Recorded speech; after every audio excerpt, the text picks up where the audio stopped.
The system is failing. We're going to have more homelessness, more unemployment, and the government has to print more money. It's a command and control economy where the government tells you everything.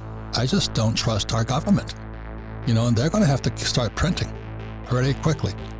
And the more they print, the less value, purchasing power the dollar has, or the loonie, or the yen, or the peso. People are talking about inflation. I think we're in depression right now, and we're going to be the biggest depression in world history. In the 1970s, that's when the world was changing. The biggest bust in the history of the world is coming up. It's pensions. They trusted the government. They trusted their pension would be there, and it's going to go bust. And that's us. We'd get crushed.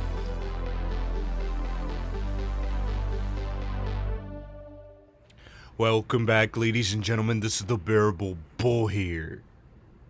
And I got this aggressively average content for you today, as this is an emergency video due to a massive update happening on the Flare network that you all need to be made aware of, as well as an announcement I have after I tell you about this.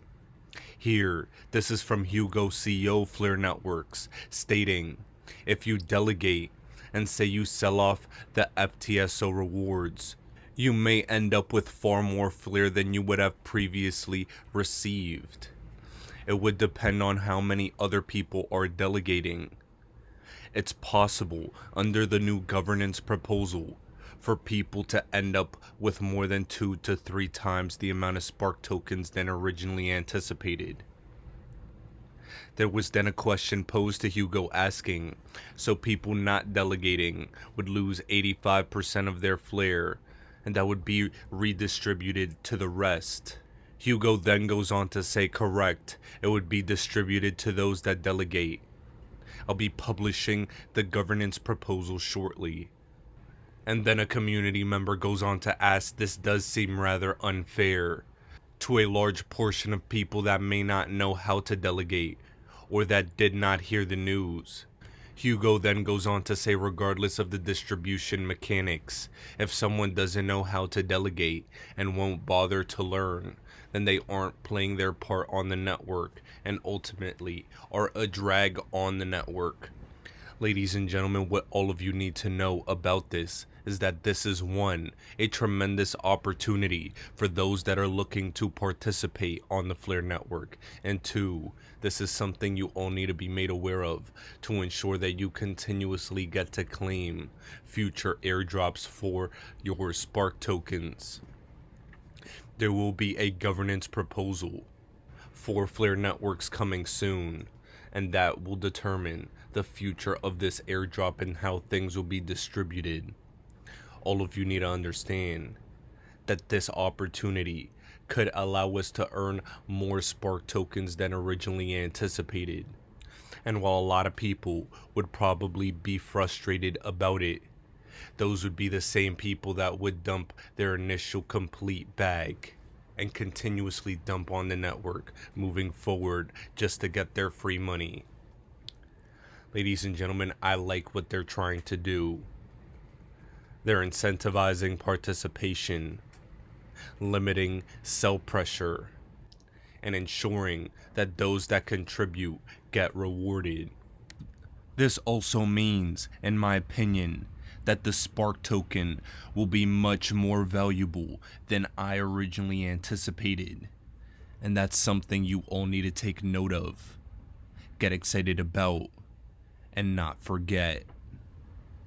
Next up, ladies and gentlemen, we have this from Minus Wells. Taco Stand. The XRP wallet address directly linked to Jed McCaleb is officially out of XRP, meaning apparently we should be seeing a lot less sell pressure on XRP, more price stability, and that's a great thing to hear.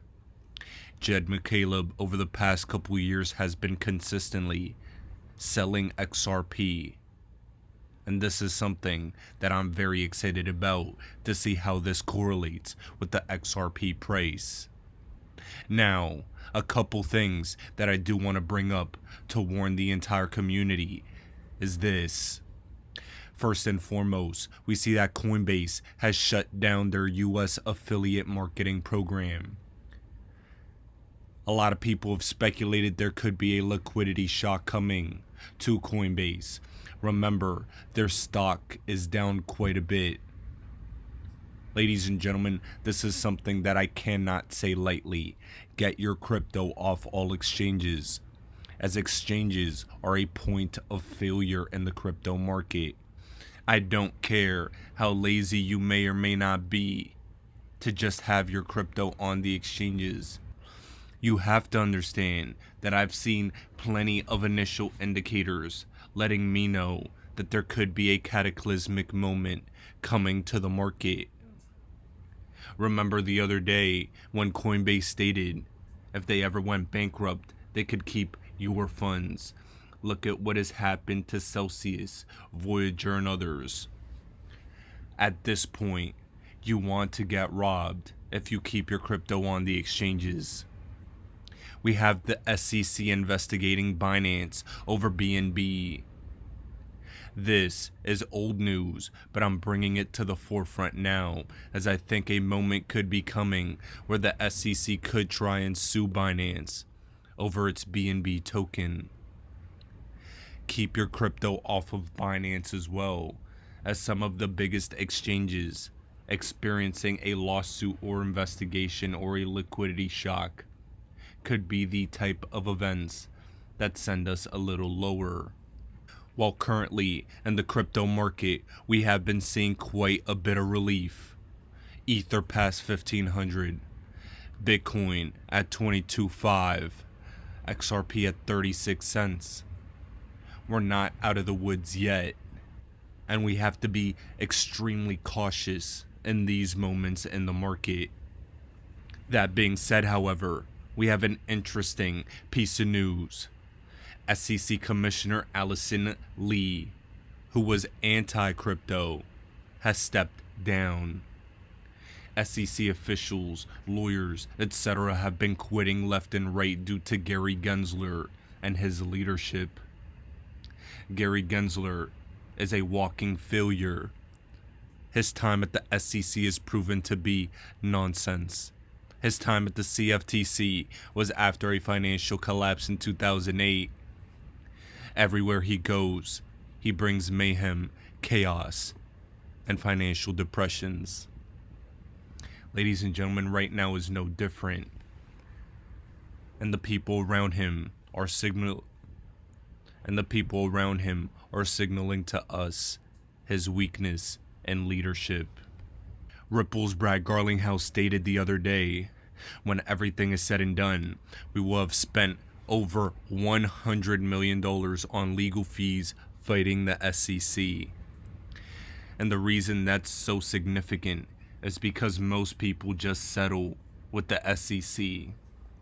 Most companies do not have the financial war chest to be able to combat the SEC's corruption. Ripple has dug their heels in. They have the cash to go at the neck of the SEC. And that's why they've been winning. And they're doing it for the whole industry. Ladies and gentlemen, we have two options right now. Ripple does at least. Settle with the SEC if the SEC brings something on the table, or signal to the crypto space we're going to finish this. And we're going to do it for everyone, so that this regulatory reign and this jurisdictional overreach can finally end.